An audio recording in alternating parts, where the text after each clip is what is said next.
चलिए समझते हैं इस कुंडली के बारे में। बालकिशन जी भी आई है, सीमा जी, सब लोग हैं। शुरू करते हैं। बालकिशन जी, आवाज आ रही है?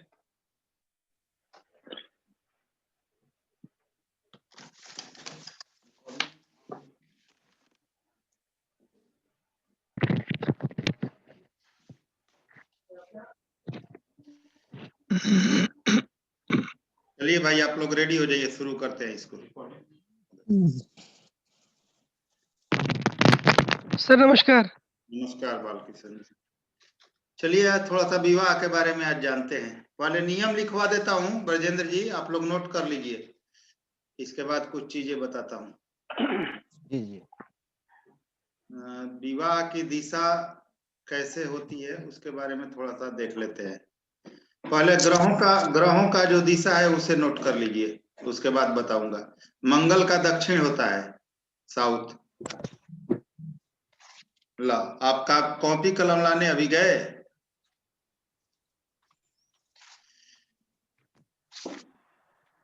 नीतू जी क्या हाल है?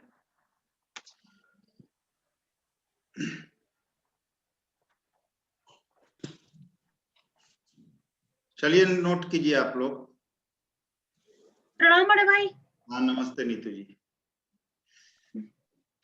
नोट कीजिए आप लोग, मंगल की दिशा दक्षिण होती है।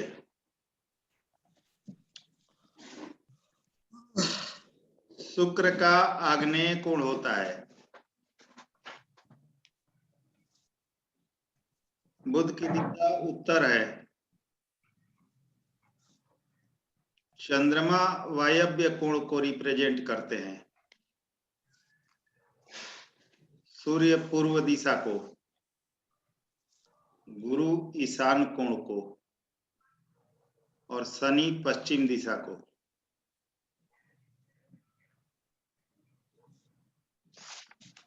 क्लियर है? सर गुरु का एक बार फिर से बता दीजिए। ईशान कोण। बड़े भाई बुध का? बुध का तो बताया ना मैंने, अपने उत्तर जी। उत्तर। सब मंगल के बाद फिर से सुनिए, मंगल दक्षिण दिशा, शुक्र आग्नेय कोण, बुध उत्तर दिशा, चंद्रमा वायव्य कोण, सूर्य पूर्व दिशा, गुरु ईशान कोण और शनि पश्चिम दिशा। क्लियर है? हाँ जी गुरुजी। चलिए सर ये नॉर्थ ईस्ट तो ईशान हो गया, साउथ वेस्ट वायव्य हो गया। हाँ, ये सब देख लीजिएगा आप लोग, नियम प्रॉपर। वो तो बिल्कुल इजी है। वायव्य और ईशान कोण कौन कौन सा है, आप लोग इसको मिला लीजिएगा। नियम मैंने बस लिखवा दिया है, बिल्कुल इजी है ये सब। और गुरुजी गुरुजी साउथ वेस्ट आग्नेय नैऋत्य। कोण। आग्नेय कोण। नहीं, साउथ वेस्ट का कौन सा है सर गुरुजी? शुक्र। नहीं, शुक्र तो ये है ना, अग्नि कौन है ना, वो नैऋत्य साउथ वेस्ट। हाँ तो साउथ वेस्ट का हो ही गया ना। फिर से नैऋत्य कौन सा फिर से लिखिए, आप बहुत कंफ्यूज रहते हैं, ऐसे दिक्कत होगा। मंगल का दक्षिण दिशा है। हाँ वो तो लिख लिया। शुक्र का आग्नेय कोण है। शुक्र, हाँ। बुध का उत्तर दिशा है। चंद्रमा का वायव्य कोण है। सूर्य का पूर्व दिशा है। गुरु का ईशान कोण है और शनि का पश्चिम दिशा है। इसको नोट कर लीजिए, बाद में मिला लीजिएगा, केवल अभी नोट कीजिए ना, बाद में मैं बता भी दूंगा सब कुछ। वो हाँ गुरुजी, ये ब्रजेंद्र सभी चाह रहे हैं नैऋत्य कोण छूट गया है, वो चाह रहे हैं कि नैऋत्य कोण कुछ होता है क्या? हाँ, नैऋत्य कोण तो मैंने अभी बताया इनको, अभी अभी भी छूटा हुआ है। जी सर। राहु केतु का हाँ होता गुरुजी। है। जी। नैऋत्य कोण राहु केतु को रिप्रेजेंट करता है। अच्छा, छूटे हुए के बारे में पूछ रहे हैं ब्रजेंद्र जी? हाँ जी हाँ जी हाँ जी जी जी। हाँ, वही पूछ राहु रहे केतु थे। को रिप्रेजेंट करता है। नैऋत्य कोण राहु केतु के का कारक दिशा है।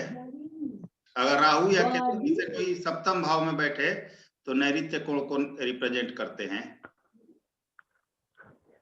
ठीक है, जी गुरुजी। चलिए आगे बढ़ते हैं और चीजों को जानते हैं। देखिए सप्तमेश अगर आपका 7th लॉर्ड सूर्य हो, ध्यान दीजिएगा, 7th लॉर्ड सूर्य हो और सूर्य अपने राशि में हो, अथवा कोई ग्रह सप्तमेश होकर सिंह राशि में बैठा हो। ध्यान दीजिएगा, सप्तमेश आपका अगर मान लीजिए कुंभ लग्न की कुंडली है तो सप्तमेश सूर्य होगा, जैसे यहां बना हुआ है। तो सप्तमेश सूर्य हो और सूर्य अपने राशि में ही सप्तम भाव में बैठा हो, या कोई ग्रह सप्तमेश होकर सिंह राशि में बैठा हो, यानी सिंह राशि में कोई अन्य ग्रह बैठा हो, तो पूर्व में अथवा इसके मतलब ठीक विपरीत पश्चिम दिशा में विवाह होता है। समझ में आया क्या बोला मैंने? अगर सूर्य सप्तमेश है और सप्तमेश सूर्य अपने ही राशि में बैठा हुआ है, ध्यान दीजिएगा, या कोई अन्य ग्रह सप्तम भाव में सूर्य की राशि में बैठा हुआ है, तो पूर्व दिशा में अथवा ठीक इसके उल्टा पश्चिम दिशा में विवाह का योग होता है। लिखिए ब्रजेंद्र जी, इसको नोट कीजिए। जी जी। इसके बाद भी कुछ नियम है, वो भी मैं आप लोगों को बताऊंगा।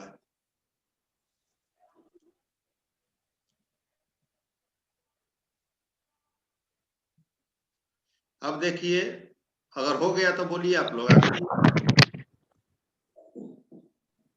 सर कोई ग्रह सप्तमेश हो गए सूर्य की राशि में हो, एक कंडीशन ये है। पहला पूर्व या कंडीशन पश्चिम। है कि सूर्य अगर सप्तमेश हो और अपने ही राशि में सप्तम भाव में बैठा हो, जैसे कि कुंभ लग्न में सप्तमेश सूर्य होंगे और वह सप्तम भाव में ही बैठ गए हैं, या कोई अन्य ग्रह सप्तम भाव में बैठा, कोई भी ग्रह हो वह सप्तम भाव में बैठ गया हो, लेकिन सप्तम भाव में अगर सूर्य की राशि हो, सिंह राशि आ रही हो, तो पूर्व दिशा में या पश्चिम दिशा में विवाह होता है।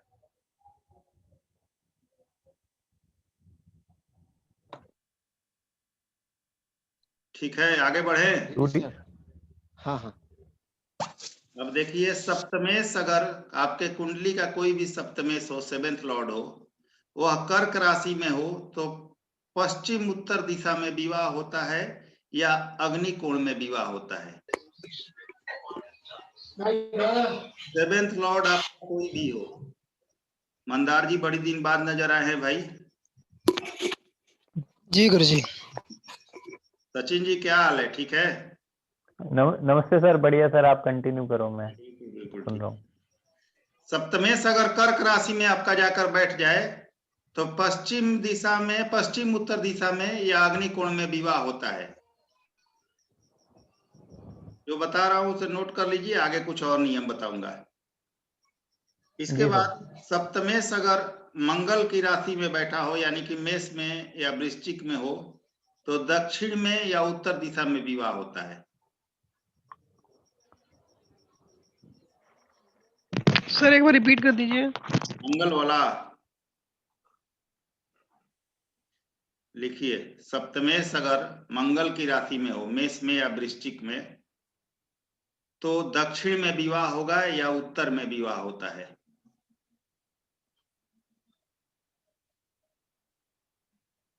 ठीक है, जी सर। आगे बढ़ते हैं।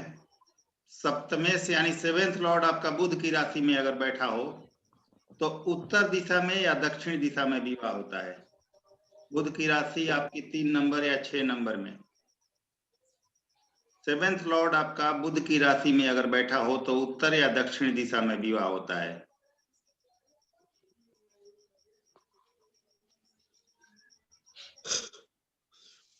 कहीं कोई छूट जाए तो चिंता मत कीजिएगा, आप लोग वीडियो इसका दूंगा मैं। जी सर। आपका 7th लॉर्ड अगर गुरु की राशि में चला गया हो, सप्तमेश आपका गुरु की राशि में हो, तो ईशान कोण में विवाह का योग बनता है।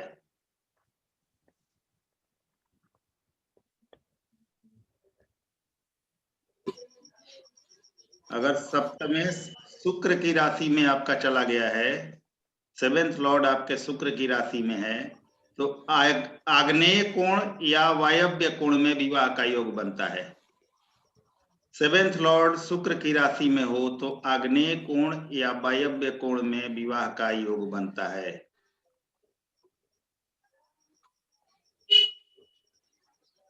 तो देखिए सप्तमेश अगर शनि की राशि में चला गया हो, सेवेंथ लॉर्ड आपका शनि की राशि यानी मकर या कुंभ में चला गया हो, तो पश्चिम या उत्तर में विवाह का योग बनता है।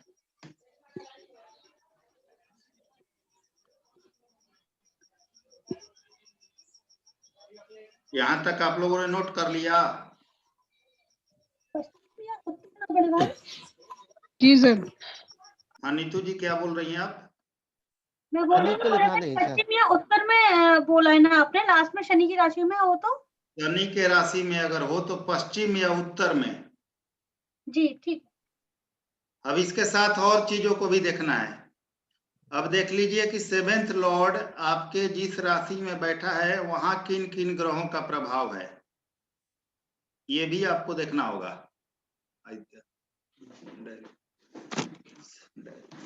अगर सेवेंथ लॉर्ड किन किन के साथ बैठा है उसका भी प्रभाव आपको देखना होगा, और उसका भी प्रभाव इसमें जुड़ जाएगा।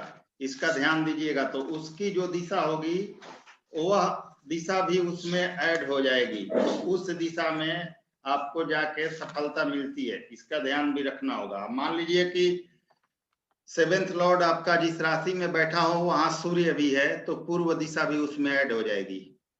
अगर चंद्रमा है तो वहां पर वायव्य कोण भी ऐड हो जाएगा। लेकिन मान लीजिए कि अगर मान लीजिए शनि भी है वहीं पर जहां सेवेंथ लॉर्ड बैठा है, तो पश्चिम या नैऋत्य कोण भी यहाँ पर ऐड हो जाता है। शनि के लिए भी नैऋत्य कोण ऐड होता है, बजेंद्र जी लिख लीजिएगा, और पश्चिम दिशा तो होता ही है। लेकिन ध्यान देने वाली बात है कि मान लीजिए 3 ग्रह सेवेंथ लॉर्ड के साथ बैठे हैं, तो जो उसमें सबसे बलवान होगा उसकी दिशा भी उसमें ऐड होती है। तो इसके विषय में और ज्यादा हम विस्तृत रूप से आगे जानेंगे। पहले नियम मैं आप लोगों को लिखवा रहा हूं। एक ही नियम नहीं है, और भी नियम है, वो भी मैं आगे के वीडियो में आप लोगों को बताऊंगा। इसके अलावा देखिए एक और नियम है, आपका सेवेंथ लॉर्ड जहां बैठता है उससे 7वें भाव में जो राशि आती है उससे भी विवाह का दिशा देखा जाता है। लेकिन ये नियम मैंने परफेक्ट नहीं देखा है, ये परफेक्ट रूप से बैठता नहीं है, इसलिए मैंने आप लोगों को बताया नहीं है। खैर आगे इसके बारे में भी मैं आप लोगों को बता दूंगा, जो जो नियम है सबके बारे में चर्चा हम लोग कर लेंगे। अब देखिए विवाह की दूरी कितनी होगी वो भी आप लोग जान सकते हैं। मैं जो भी दूरी बताऊंगा उसमें ध्यान दीजिएगा कि उसमें पापी या क्रूर ग्रहों का प्रभाव सप्तमेश पर या सप्तम भाव पर होगा, तो थोड़ा सा दूरी में ज्यादा या कम का प्रभाव होगा। क्रूर ग्रह या पापी ग्रह अगर उसको देखेंगे तो थोड़ा दूरी बढ़ सकती है, लेकिन मोटा मोटी एक जो दूरी है वो मैं आप लोगों को बता देता हूं, नोट कर लीजिए। सप्तम भाव में अगर वृषभ राशि, सिंह राशि, वृश्चिक राशि या कुंभ राशि, सेवेंथ हाउस में वृषभ, सिंह, वृश्चिक या कुंभ राशि हो तो विवाह 90 किलोमीटर तक की दूरी में होती है। सेवेंथ हाउस में वृषभ, सिंह, वृश्चिक या कुंभ राशि हो तो 90 किलोमीटर तक की दूरी में विवाह होती है। इसके बाद सप्तम में चंद्रमा, शुक्र या गुरु हो तो शादी बहुत समीप होती है। आप ये भी कह सकते हैं कि आपके शहर में, आपके गली मोहल्ले में भी शादी हो सकती है, अगर चंद्रमा, शुक्र या इस गुरु केस में और पीड़ित ना हो तो। चंद्रमा बड़े भाई जरा रिपीट कर दीजिए इसे। चंद्रमा, शुक्र, सप्तम भाव में चंद्रमा, शुक्र या गुरु अगर आपके बैठे हुए हैं और ये पीड़ित नहीं हो तो शादी बहुत नजदीक होती है।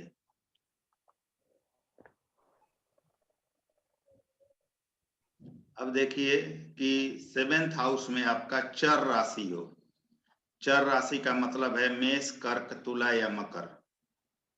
अगर सेवेंथ हाउस में मेष, कर्क, तुला या मकर इनमें से कोई राशि हो तो विवाह आपका 200 किलोमीटर तक के रेंज में होता है। लेकिन अगर यहीं पर पाप ग्रहों से दृष्ट हो जाए ये भाव तो बढ़ जाता है 30 किलोमीटर, 40 किलोमीटर, 50 किलोमीटर तक के रेंज। मतलब बोलिए। मतलब 200 से और नहीं, 200 के अंदर। 200 के अंदर होता है, लेकिन अगर पाप ग्रहों से दृष्ट हो जाए, पाप प्रभाव में हो जाए तो 30-40 किलोमीटर 50 किलोमीटर तक रेंज बढ़ जाएगा, 250 तक हो जाएगा, 260 तक हो जाएगा। अच्छा अच्छा अच्छा। सर ये मेष, तुला और मकर के लिए है ना? मेष, कर्क, तुला और मकर 4 राशि। ठीक है। अब सप्तम भाव में आपका द्विस्वभाव राशि हो, मिथुन, कन्या, धनु और मीन। 7th हाउस में आपका मिथुन, कन्या, धनु और मीन, यानी कि द्विस्वभाव राशि हो, ड्यूल साइन हो, तो 80 किलोमीटर से 100 किलोमीटर तक का रेंज होता है विवाह का। मतलब कि लिख लीजिए द्विस्वभाव राशि केवल सप्तम भाव में लिख लीजिए कि अगर है तो 80 से 100 किलोमीटर तक विवाह होता है, क्योंकि बुध और गुरु दोनों ही नजदीक को भी दर्शाते हैं। लेकिन अगर पाप ग्रहों से दृष्ट हुआ, पाप प्रभाव में हुआ, पापी ग्रह यहाँ बैठे हुए हैं, तो फिर वहां रेंज बढ़ जाएगा, 150-160 किलोमीटर तक हो जाता है। सप्तमेश आपका 7th लॉर्ड सप्तम से द्वादश के बीच में हो, यानी कि 7वें भाव से लेकर 12वें के भाव के बीच में हो, तो विवाह दूर होता है। या सप्तमेश आपका कहीं बहुत सारी कुंडलियों पर आप लोग अप्लाई कीजिएगा, द्वादश में बैठा हो तो विदेश में शादियां भी होती हैं, या शादी के बाद पति या पत्नी दोनों विदेश चले जाते हैं, अगर 7th लॉर्ड आपका 12th हाउस में बैठा हुआ हो तो।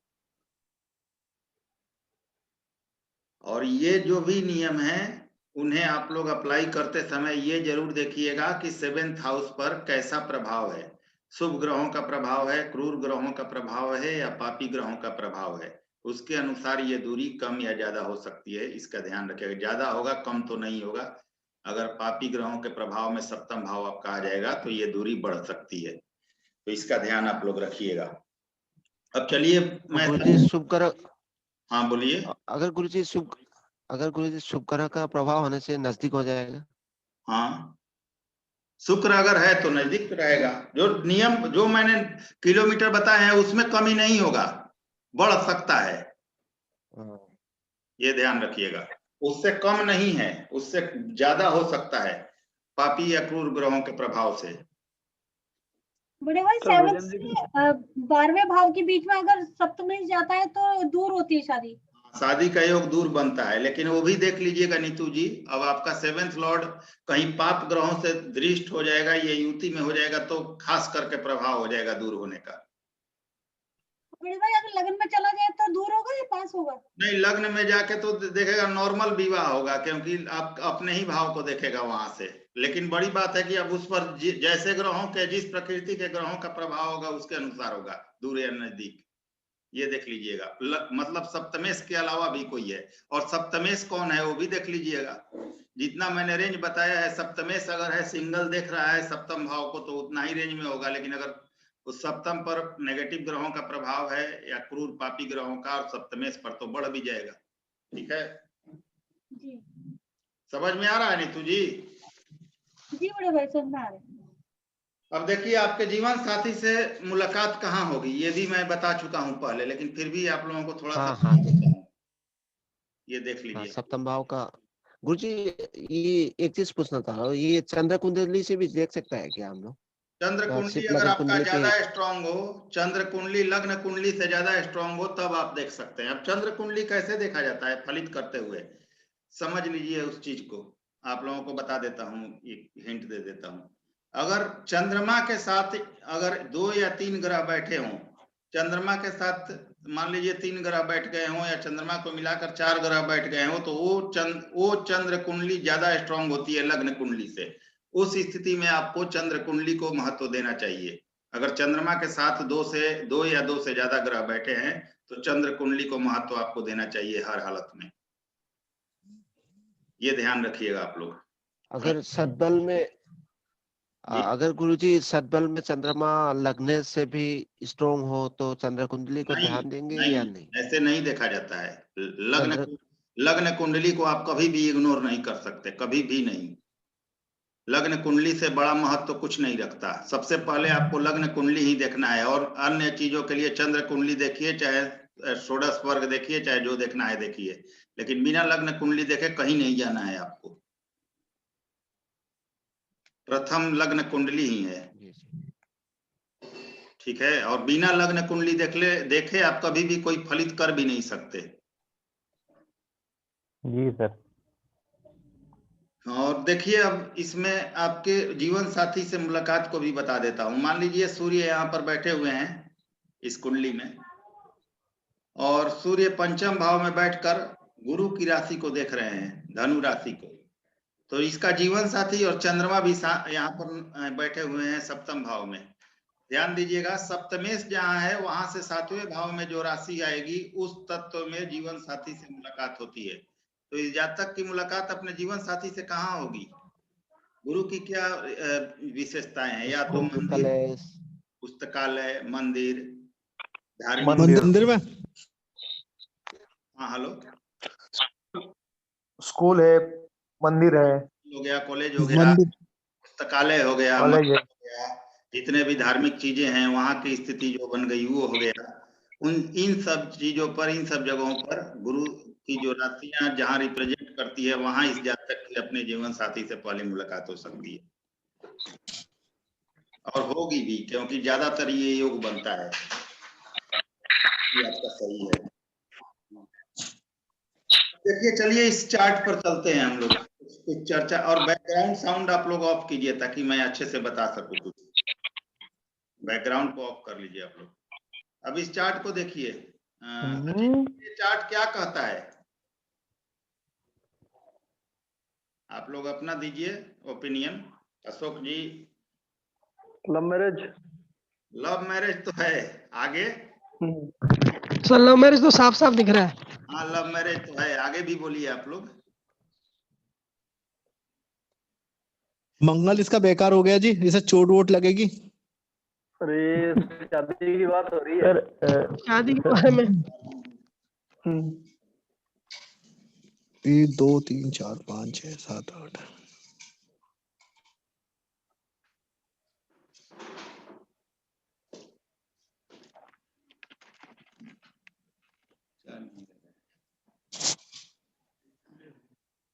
हाँ जी, इसका ये शादी के बाद इसका भाग्य खुलेगा ये क्या? व्यक्ति मांगलिक भी सर है, ये लेट ये मांगलिक भी है ना? जी सर। हो हाँ इसकी। मांगलिक। अष्टम में मंगल मांगलिक मंगल सबसे खराब वाला मंगल। गुरुजी इसका ये डिग्री सप्तमेश कम है और उनकी। उसका भाग्य भाव का मालिक साथ में बैठा हुआ है, तो शादी के बाद इसका भाग्य खुलेगा, बिल्कुल। भाग्य अच्छा होगा गुरुजी। भाग्य भाव का स्वामी भी साथ में है तो भाग्य तो साथ देगा, उसमें तो शक नहीं है। इसकी पत्नी भी एक्सपेक्ट कर सकते हैं आपकी गवर्नमेंट जॉब में होगी। बिल्कुल सर, बिल्कुल परफेक्ट। कैसे कैसे गुरुजी? अब देखिए और शुक्र के साथ ये है के क्या? साथ है, यहाँ पर बुध के साथ है, स्वयं सप्तमेश आपका सूर्य है। और देखिए कितनी बढ़िया कॉम्बिनेशन इसका बना हुआ है। सर हाँ एग्जैक्टली, क्योंकि यहाँ पे 7 से 10 का लॉर्ड शुक्र जो है वो सूर्य के साथ 5th में बैठा है। हाँ, और पंचमेश होके। अब इसको और ज्यादा अगर जो आपने बताया और ज्यादा परफेक्ट आप लोगों को बनाना है तो आप लग्न बना दीजिए इसको। हाँ जी सर, बिल्कुल। भाव को लग्न बना दीजिए और तब प्रेडिक्शन कीजिए कि इसका मैरिज लाइफ कैसा होगा। सर किसको लग्न बनाना है? 7th हाउस को आप लग्न बना दीजिए इसके मैरिज प्रेडिक्शन के लिए, और जो भी ग्रह जहां बैठे हैं उनको उसी तरह से बैठा दीजिए। आपको पता चल जाएगा कि इसकी, अब मान लीजिए अब इसको आपने लग्न बना दिया 7th हाउस को, 5 नंबर राशि सिंह राशि को लग्न बना दिया, तो आप भूल जाइएगा कि इसका आप कुंडली देख रहे हैं। अब ये ध्यान में ले लीजिएगा कि आप उसकी पत्नी का कुंडली देख रहे हैं। अब ये इसकी पत्नी अकेली होगी, उसका कोई भाई बहन नहीं होगा। पहले तो आवाज बैकग्राउंड बहुत ज्यादा आ रही है आप लोगों की। बैकग्राउंड बंद कीजिए आप लोग। बैकग्राउंड माइक प्रॉब्लम दे रहा है। मजा नहीं है, बंद कर दो भाई साहब। अशोक जी क्या बोल रहे हैं? मैं कह रहा था सर कि अगर इसको लग्न बना देंगे तो फिर पत्नी तो झगड़ालू हो गई, मंगल दूसरे पे बैठ गया। वो अलग की बात, भाव में वो अलग की बात है, वो अलग की बात है। क्या होगी तो उसके बारे में हम आगे चर्चा करेंगे अशोक जी। देखिए अगर यहाँ पर लग्न बना देंगे तो स्वाभाविक बात है कि मंगल का प्रभाव आ जाएगा, वो अलग की चीज है। लेकिन यहाँ पर देखिए कि यहाँ पर आपके कौन सी सूर्य और बुध और शुक्र कहाँ आ जाएंगे जब आप लग्न बनाएंगे? तो ये एकादश भाव में, लाभ वाले भाव में। 11th हाउस में आ जाएंगे सर, लाभेश। आपका जब लग्नेश आ जाएगा एकादश भाव में बुध के साथ शुक्र के साथ, तो स्वाभाविक सी बात है कि यहाँ जॉब का योग बन जाएगा। जी सर। तो ये भी बिल्कुल सर। आपको देखनी है। जैसे गुरुजी जो जॉब का कल जो प्रेडिक्शन किया था उसी हिसाब से मतलब कोई जातक पूछता है उसका पति गवर्नमेंट जॉब पे होगा या नहीं, वो उसी हिसाब से देखेंगे ना देखिए ये ऐसा अपन को है, लग्न बना के।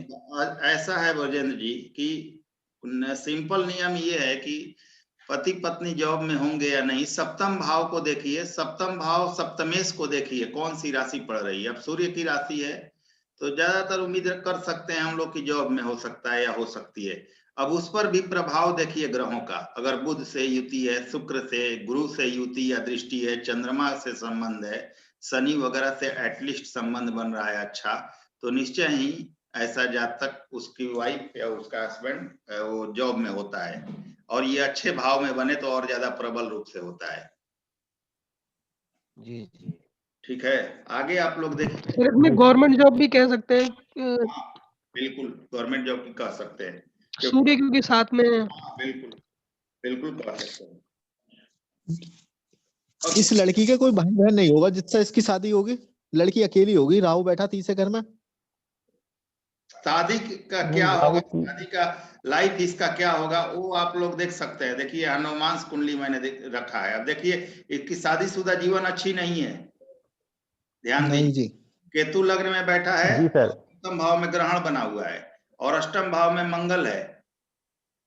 ठीक है, यहाँ देखिए, और शनि जी। मंगल एक दूसरे को देख रहे हैं, तो इसकी जो शादीशुदा जीवन है इसकी अच्छी नहीं दिख रही है यहाँ पर। अब लेकिन अब देखिए कि इसका शादीशुदा जीवन खराब होने का कारण क्या हो सकता है, ये विचार करने वाला तथ्य ये है। तो देखिए यहाँ पर वाणी दोस्त हाँ शक लग रहा है जी, ये सप्तम भाव में बुध और चंद्र जो बैठे हैं और राहु, तो इससे लग रहा है कि मतलब इन लोग के उसमें संबंध में थोड़ा शक की गुंजाइश आ जाएगी। शक की गुंजाइश भी आएगी, और दूसरा चीज है कि यहाँ पर देखिए इस कुंडली में ये जातक एग्रेसिव नेचर का दिख रहा है। बिल्कुल सर, क्योंकि यहाँ पे अब देखिए लग्न कुंडली के अनुसार भी देखिएगा तो शनि यहाँ बैठे हैं वाणी के भाव में और मंगल से दृष्ट हैं, और मंगल भी वाणी के भाव को देख रहे हैं, और मंगल स्वयं अष्टम में है। अब इस कुंडली में भी देखिएगा तो मंगल अष्टम में ही है, तो ये वर्गोत्तम है, भाव वर्गोत्तम। लेकिन ये वर्गोत्तम क्या लाभ देगा अगर त्रिक भाव में कोई वर्गोत्तम हुआ है ग्रह, तो ये इस व्यक्ति में वाणी दोष होगा, उसमें शक की कोई गुंजाइश ही नहीं है। सबसे बड़ा ये इसका नेचर होगा, इसके डोमिनेट करने का जो नेचर होगा वो बहुत ज्यादा इसको प्रभावित करेगा इसके मैरिज लाइफ में। अब देखिए इसकी यहाँ पर देखिए कि चंद्रमा और राहु का ग्रहण दोष भी बना हुआ है, और ये इस शादी को प्रभावित करेगा। और केतु यहाँ पर देख ही सकते हैं आप लोग, केतु लग्न में है, राहु यहाँ है और बुध यहाँ पर बैठा हुआ है। बुध यहाँ और बुध और चंद्रमा बैठे हुए हैं, तो व्यक्ति का थोड़ा ये होता है ना कि इसकी जो इसके सपने होंगे वो बहुत ऊंचे लेवल के होंगे, और उन एक्सपेक्टेशन को वो इसका पार्टनर पूरा नहीं कर पाएगा, यहाँ ये भी दिख रहा है। सर रिपीट कीजिए सर इस पॉइंट को प्लीज एक बार। मैं बोला कि बुध और चंद्रमा का जो योग बना हुआ है ये दिखा रहा है कि इसके सपने बहुत लंबे चौड़े होंगे अपने पार्टनर को लेके। जी एक्सपेक्टेशन इसका बहुत लंबा चौड़ा होगा, क्योंकि राहु का भी प्रभाव है यहाँ पर, तो एक्सपेक्टेशन इसका इतना लंबा चौड़ा होगा कि इसकी वाइफ उस एक्सपेक्टेशन पर खरी नहीं उतर पाएगी, और ये भी बहुत बड़ा कारण होगा इसके वैवाहिक जीवन में परेशानी का। और प्रबल योग यहाँ पर जो बना हुआ है वो बना हुआ है वाणी का और डोमिनेटिंग नेचर का, जो इसको परेशानियां देगा। आप देखिएगा कि इस लग्न कुंडली में केतु भी देख रहे हैं सप्तम भाव को, ये भी आपको देख। अब केतु सप्तम भाव को देख रहे हैं और राहु देख रहे हैं सप्तमेश को। ठीक है जी सर। तो क्या क्या प्रभाव पड़ेगा गुरुजी इसका, राहु का और केतु का? यहाँ पे 7th लॉर्ड और 7th हाउस दोनों इफेक्टेड हो गए। सेवेंथ हाउस भी अशुभ आपका इफेक्टिव हो रहा है, पीड़ित हो रहा है, और 7th लॉर्ड भी यहाँ पर पीड़ित हो रहा है। दोनों ही इफेक्टिव हो रहे हैं यहाँ पर। राहु से आपका इफेक्ट पड़ रहा है 7th लॉर्ड पर, और केतु से पड़ रहा है 7th भाव पर। तो दोनों यहाँ इफेक्ट कर रहे हैं। और देखिए यहाँ पर डायरेक्टली राहु और केतु में दोनों मतलब और सप्तम को यहाँ पर एक्सेस में है, तो यहाँ इनका डायरेक्ट प्रभाव नजर आ रहा है। और सबसे बड़ी बात है कि यहाँ ग्रहण भी बन गया है।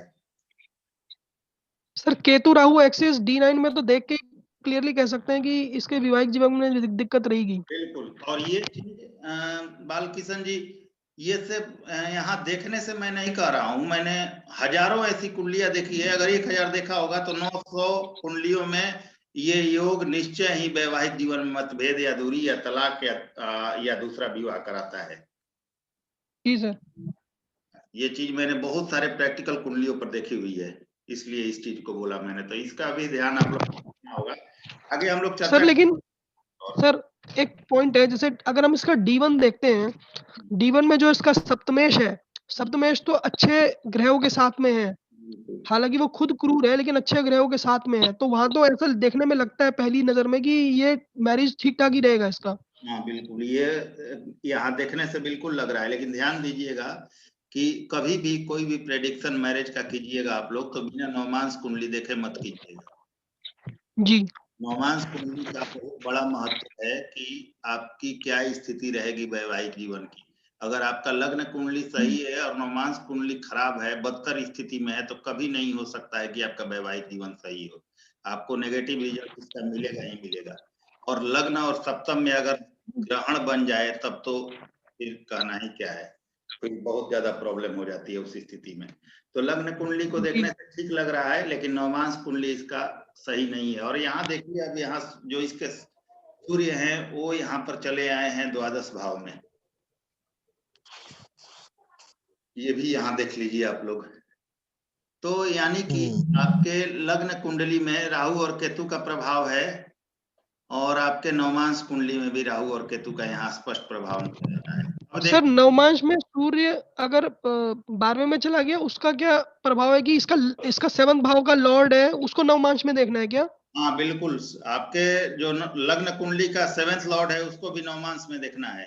विवाह के कारक शुक्र को भी देखना है, लग्न को देखना है, नवमांश के लग्नेश को देखना है। इसके बाद सप्तम को देखना है, सप्तमेश को देखना है। सप्तम में कौन से ग्रह बैठे हुए हैं और सप्तमेश कहाँ बैठा हुआ है, किस परिस्थिति में है। इसके बाद नवमांश का 4th भाव भी आपको देखना है, उसकी क्या स्थिति है। तो देखिए इसका जो 4th भाव का स्वामी है वो सप्तम में बैठकर राहु और केतु के एक्सेस में है, ये भी एक नेगेटिव पॉइंट है। और सप्तम भाव पर शनि की दृष्टि है, तो वैवाहिक जीवन भी कुछ खास अच्छा नहीं नजर आ रहा है यहाँ पर भी। गुरुजी कुंडली उल्टी होती तो फिर क्या होता गुरुजी? मैंने कुंडली उल्टी की बात नहीं की है बजेंद्र जी, जिस दिशा में हम लोग चल रहे हैं उस दिशा आगे हम लोग मैंने नहीं पूछा, ये गोपाल जी ने पूछा है। हम लोग मैंने पूछा आगे हम लोग बजेंद्र जी नहीं बात समझिए, समय लिमिट है, तो आगे उल्टी और सीधी कुंडलियों पर ना गुरुजी गुरुजी मैंने नहीं पूछा, गोपाल जी ने पूछा है, मैं नहीं पूछा है। गोपाल जी ने पूछा है। गुरुजी गोपाल जी आगे चर्चा करेंगे हम लोग उल्टी सीधी कुंडलियों पर थोड़ा सा। गुरुजी मैं ये पूछ रहा हूँ, राहु केतु यदि D1 में होते तो तब क्या इफेक्ट होता यदि D9 में नहीं होते तो? देखिए राहु केतु, देखिए ऐसा है गोपाल जी, राहु केतु D1 में बहुत सारे लोगों के कुंडलियों में लग्न